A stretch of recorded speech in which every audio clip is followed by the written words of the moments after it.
Contre les pucerons, utilise du savon. Bienvenue sur Libre et Pratique. Alors, nous sommes au mois de mai, au potager, et hier j'ai bien travaillé. Donc comme vous pouvez voir, j'ai fait pas mal de plantations. Ici viendront les cucurbitacées et des haricots. Il y a déjà des cornichons. Et j'avais mis en préventif des granulés à limaces et j'ai bien fait parce que sinon celui-là, il n'aurait pas vu le lever du soleil. Et puis au sud, j'ai mis des plants de maïs. En fait, j'ai fait des semis pour qu'ils puissent prendre un peu d'avance. Et alors en les repiquant, j'ai mis des graines de... À 10 cm de distance, j'ai mis des graines de haricots grimpants. On va voir si ça fonctionne, l'association des deux ici. À côté, sous le gazon, qui a déjà bien séché, là il y a les patates que j'ai mis il y a 1 ou 2 semaines. Et les charlottes, comme d'hab. Dans le châssis, j'ai encore des plantons. Il y en a que je vais mettre en pot, les faire pousser en pot sur la terrasse. L'année passée, j'avais fait ça avec les piments, ça avait très bien fonctionné. Puis encore des plants de tomates à donner. Ici à côté, de nouveau, cucurbitacées, haricots et maïs. Vous voyez.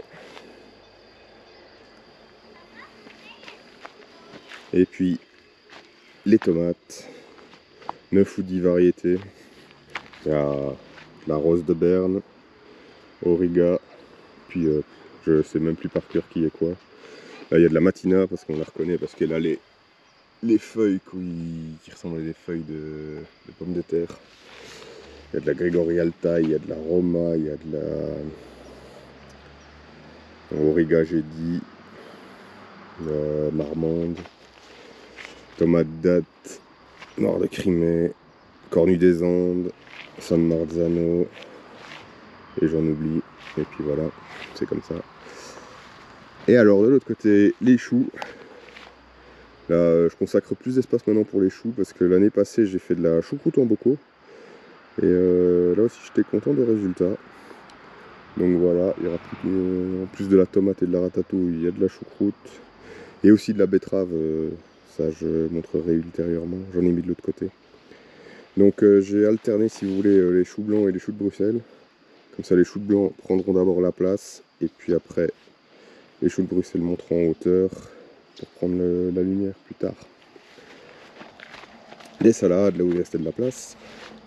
Bon, elles n'ont pas une super bonne tête, elles ont manqué de lumière là où elles ont levé chez moi.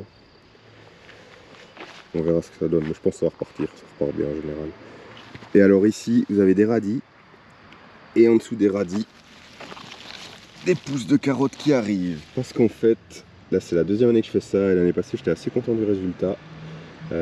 Plutôt que de faire des beaux petits sillons de carottes qui sont assez prises de tête, enfin j'ai jamais réussi à bien les faire. J'ai peut-être pas assez persévéré non plus, mais enfin bon. Là j'ai semé à la volée des graines de radis et de carottes. Et puis à la volée toujours remis un peu une fine couche de terreau par dessus. Et du coup vous avez les radis qui viennent rapidement. Vous récoltez tous les radis, c'est ce que je suis en train de faire. Et puis ensuite les carottes peuvent pousser tranquille quoi. Et puis voilà. Voilà, si cette vidéo vous a plu, n'hésitez pas à mettre des pouces, à partager. Et moi je vous dis à bientôt. Ciao ciao.